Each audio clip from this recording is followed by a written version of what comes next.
Warahmatullahi wabarakatuh.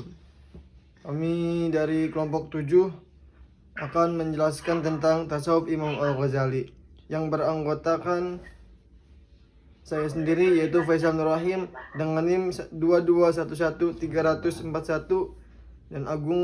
dan Muhammad Agung Nurhalik dengan NIM 2211-351 dan saudara Adrian Saputra dengan NIM 2211-362. Maaf salah. Jadi baik, pembahasan pertama akan dibawakan oleh saudara Agung.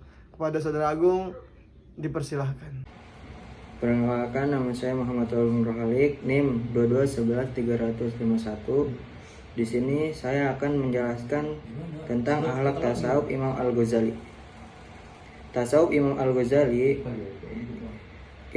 memberikan penjelasan pendek yang menjadi pokok-pokok dalam tasawuf. Penjelasan pendek ini cukup memadai. Imam Al-Ghazali menyebutkan hablum minallah dan hablum minan nas sebagai ajaran pokok dalam ilmu tasawuf. Dua pilar utama tasawuf ini disebutkan oleh Imam Al-Ghazali dalam kitab Ayyuhal Walad untuk mengenalkan dunia tasawuf dan sufi kepada anak-anak. Dua ajaran pokok dalam tasawuf ini disampaikan dengan bahasa singkat dan sederhana agar mudah dimengerti kalangan anak-anak. Selanjutnya penjelasan singkat. Demikian bobot penjelasan singkat ini cukup bermanfaat juga bagi orang dewasa. Pasalnya, penjelasan singkat dan sederhana ini tidak mengurangi substansi tasawuf. Penjelasan sederhana ini berbunyi sebagai berikut. Ketahuilah tasawuf memiliki dua pilar, yaitu istiqomah bersama Allah dan harmonis dengan makhluknya.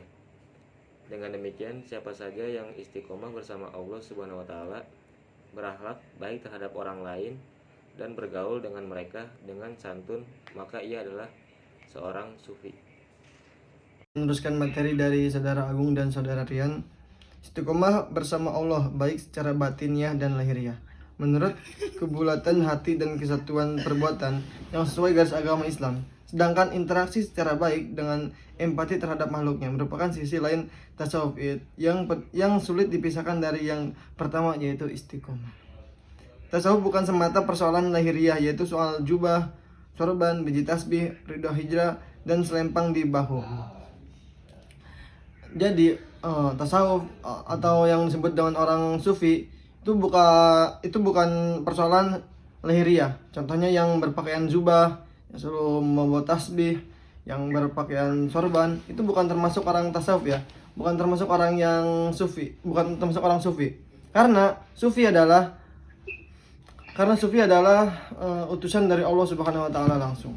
Tasawuf bagi Imam Al-Ghazali juga bukan fenomena hijrah lalu dipahami secara empati sebagai tindakan meninggalkan aktivitas yang dianggap tidak islami. Yang dimaksud dari pembahasan tersebut adalah jadi orang tasawuf atau sufi itu bukan termasuk orang yang hijrah dari hijrah yang dari tidak baik menjadi yang kebaik, yaitu karena orang sufi itu pilihan dari Allah, bukan orang yang hijrah dari buruk menjadi baik. Adapun sufi dalam bahasa sederhana Imam Al-Ghazali adalah orang yang menjaga perilaku untuk senantiasa taat kepada Allah lahir dan batin, serta bermasyarakat dengan kepedulian terhadap sesama dan alam sekitar. Jadi orang ahli tasawuf atau yang disebut dengan sufi, yaitu orang yang peduli dengan sekitar, dengan yang taat kepada Allah Subhanahu wa Ta'ala, dan dia adalah orang-orang pilihan dari Allah Subhanahu wa Ta'ala. Masya Allah. Cukup sekian dari kami, presentasi dari kami.